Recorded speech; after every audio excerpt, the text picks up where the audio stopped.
My name is Seraphina the Masked Lady. I was once human. Since then, I have lived many lives. I have been loved and reviled, adored and despised, been the child of a poor prostitute and a courtesan revered by thousands. When I was a child, a stranger with no face offered me the ability to move between the worlds. After that, my every death has led to a new life. I once had a true love. He was ripped away from me when I was murdered in the 18th century. I search for him still. In the meantime, I walk in the shadows behind the universe, visiting realms both exquisite and terrible and bringing back stories and rhymes to amaze the mind and enchant the ear. Through my YouTube channel, I send the stories out into the world, hoping that my true love will hear them and reply. Hoping, if he does not, that I will find in the other souls who listen kindred spirits to help ease the pain. What of you, stranger? Did you come here tonight seeking a mystery? Do you hunger for a spark of excitement? For the dark thrill of fear? Will you listen as my tales unfold, knowing that some may very well take on lives of their own? Consider, stranger, whether you have the courage to walk between the worlds with Seraphina the Masked Lady. Good evening, my delicious darlings. I hope that you are all doing well this evening. I got my hat and gloves out today for the first time this year. It's always a strange feeling, isn't it, when we acknowledge that winter has well and truly arrived. It's something exciting but also a little bit spooky. After all, winter is the season of dead trees and howling winds, when we all draw closer to our fires, hoping that good company and good cheer will chase away the shivering specters we all know are drawing near to us from the outside. I have 3 tales of terror for you tonight, all set at this turning point of the year, with Halloween not yet entirely in the rearview mirror, and the hope of Christmas stretching magnificently ahead. In these chilling hinterlands, walk beings both fair and terrible. So settle in, be sure to have your lights burning bright, and let me welcome you to the world of the dead.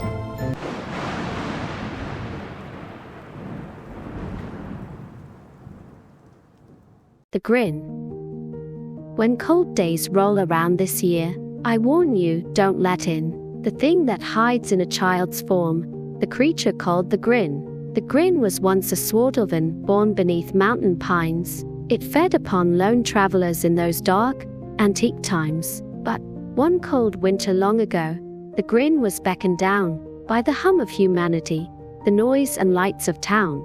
From then on, for hundreds of years, lonely women and men disappeared when heavy snow fell. The Grin had devoured them. Sadly, they lacked a family to wonder where they went, and so, in the rush of their lives, people just forgot them. I cannot say quite when the Grin felt the strong urge to roam and feed on people less inclined to let it in their homes, but want it did, and leave it did, far from familiar sights. It walked and swam and boarded a boat for far foreign lights. It worked the way around the world, knocking on lonely doors. What country is it hunting now, you ask? It may be yours. So what does the Grin look like? Well, it tries to quiet fears by masking its black lips and teeth, but watch out for its ears. They are large and pointed at the top. Also, watch its eyes. They're golden as lions are on the point of an attack, while the irises are enormous, round and entirely black.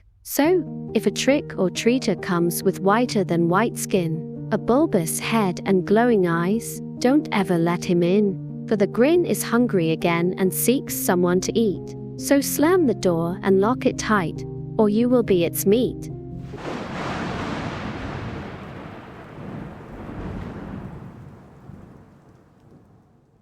Scarlet's ghosts.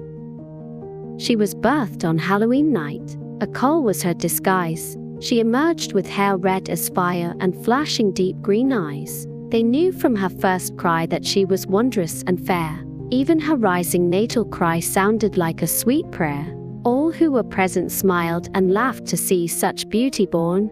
They thought her innocent and fair as the wild unicorn. Thus she remained. For 5 years, people called her Little Queen. Even the priest smiled at the girl born upon Halloween. Scarlet was brave. She roamed wild, free. Animals were her friends. She climbed tall trees to talk to birds and walked upon the fens. She ran, she jumped, and, unconfined as a doe, she flew free. Thus, until her 13th year, she continued happily. Then, the day after her birthday, she walked beside the stream, and, looking up, she noticed a man she'd not before seen. She was a touch unnerved at that, though not truly afraid. A strange man could be a danger to a virtuous maid, but he smiled at her and gestured that he need not be feared. She had barely relaxed her stance when the man disappeared. Scarlet blinked once and then blinked twice, sinking onto the grass. She tried to settle in her mind just what had come to pass. In the end, she was comforted. She thought that she'd been tired, after telling friends ghost stories that had surely inspired an illusion of flesh and blood born from her racing mind. But, when her mind had halted, it had disappeared in kind. The next day, she was back to work, picking fresh raspberries, and soon forgot the man who had appeared between the trees. 3 days later, Scarlet was drawing water from the well, when she noticed an older woman who tripped and then fell. Scarlet leapt up to help her out, but before she got there, the woman vanished. Scarlet could not see her anywhere. She stood in the square, looking round in horror and dismay. The people looked at Scarlet's face and found it wan and grey. One of her neighbors helped her up and urged Scarlet inside. For almost an hour, Scarlet sat numb at her fireside. In time, she fetched her water and went back into her home. Her parents were gone. Confused and tired, she lay down alone. From then on, Scarlet saw people who looked solid and clear, walking, sitting and reading only then to disappear. If she approached to talk to them, they would blink out of sight. Sometimes, they lingered by her window, watching her at night. The people of the village saw their darling looking odd. They were a warm, devoted group and respectful of God. That hadn't been a problem when they'd seen her with kind eyes. But there was one family that young Scarlet despised. They spread rumors around the town that Scarlet was no good, that she did not love God above as all good children should. They said that Scarlet swam the brook without wearing a stitch. And, before long, people were saying Scarlet was a witch.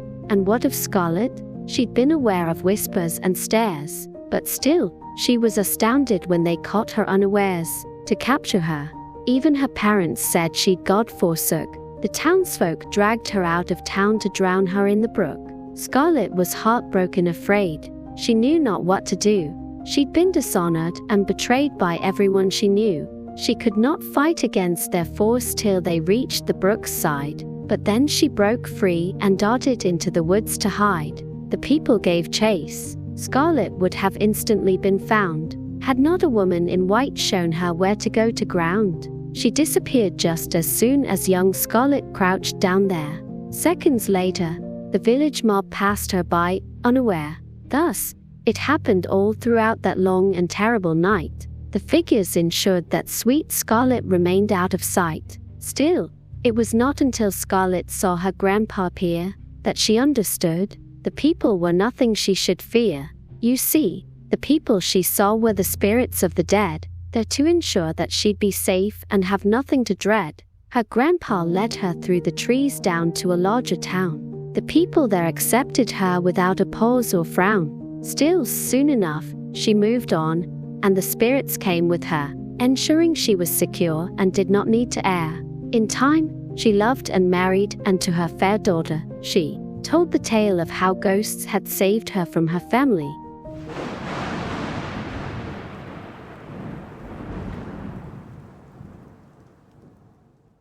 The Black Cat Meriwen. The black cat was called Meriwen. Somehow, I knew her name, the moment that our two eyes met. Hers were the hue of flame, while mine were only faded blue. A man jaded and worn, a man who'd known much misery since the day I'd been born. Whenever I ventured outside to sit down on the chair that rocked upon the old front porch, then Meriwen was there. She'd sit sedately on the stairs and glance up at my face. Nobody, not even me, was so at home in that place. Sometimes, her head would nod at me, smiling and welcoming.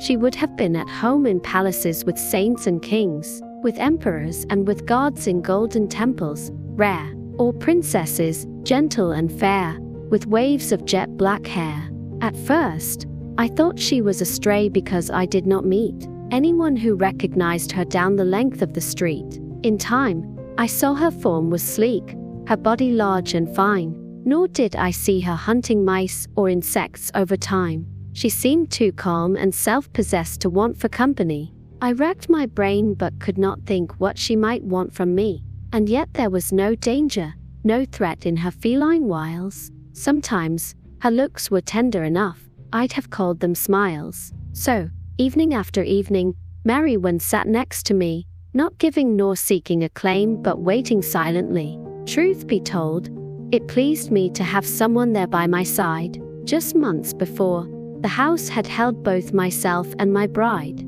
Sadly, we'd lost our infant son, and she'd had awful dreams. Night after night, I'd been awakened by the sound of screams. I'd done what I could, but nothing that I could do or say prevented her from leaving a note that she'd run away. So it was I'd been alone in the house since autumn came. I did well enough while at work with folks to call my name, but in the evening, when I came home, the silence chilled me, a haunted absence where there once had been a family. So Meriwen became my friend. When I woke one midnight, to hear her crying at the front door in the dead of night, and heard her claws scratching the wood, begging to be let in, I thought she'd been too good to me to leave here their calling. So, to the door, I went. Meriwen raced up to my bed. You'd have thought she belonged there by the way she laid her head upon the orange cushion and closed her sleepy eyes. I didn't move her. None could such a visitor despise. Instead, I fit myself around her and slept blissfully. So much you would have thought I'd always from nightmares been free. Later, I was to look at that night as a pleasant dream. For just one night after that, I was roused by a scream, as of a creature of the woods in terror and in pain. I started up from my pillow, fear scrambling my brain, and looked around, half fearing that the thing was in my home. But no attacker appeared. My sweet Meriwen alone was looking around in surprise. She'd heard the shouting, too. I was afraid, but, as any proper host must do, I rose up, and I checked the doors and windows were locked tight, and that nothing had broken in from the bowels of the night. Once more, fortune was on my side. No wicked thing was there.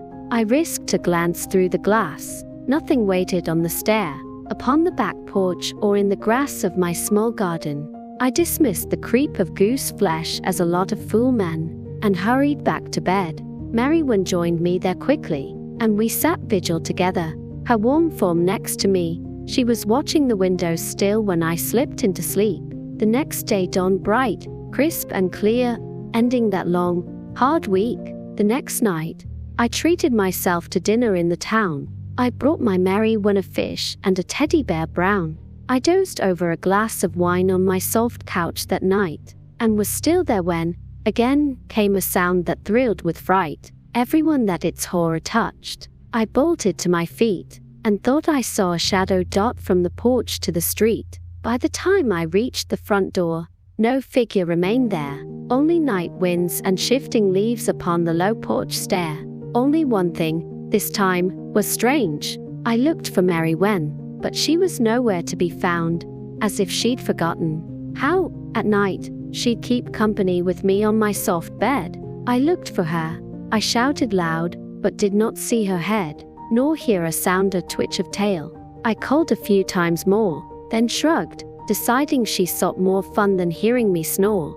Again, I headed back to bed and, again, the next eve, I heard the noise, so loud this time it could barely be believed. This time, the house itself shook as if struck by massive blows. I'd not heard such, not even when tree trunks were cracked by snow. When I looked out the door this time, my heart quailed in my chest. A creature stood upon the road that no love of God blessed. A creature twisted and deformed as if by strife and pain, had thrown a rock against the wall and was aiming again, to throw a second boulder at the window of my home. I would be lucky if something that size smashed glass alone, and even if the rock did not cause further injury, once broken, the window would allow it to come at me. I ducked behind my front door and wondered if I should run, for the back door and garden gate before the thing could come.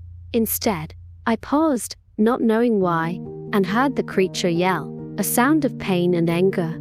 I looked out to see what befell the strange, demonic entity and watched it driven back by a small figure on 4 paws. Meriwen had attacked. I watched, amazed, as she, so slight and small, scented away. The horned, clawed creature ran from her as vampires fled the day, and not until it was quite gone from sight if not from mind, did Meriwen return home, around my ankles to wind. For 7 nights since then, the thing on cloven hooves has come, and my Meriwen, bravely, has driven it from our home. I do not know what god or angel sent her to help me, but if she ever leaves, I will be damned eternally.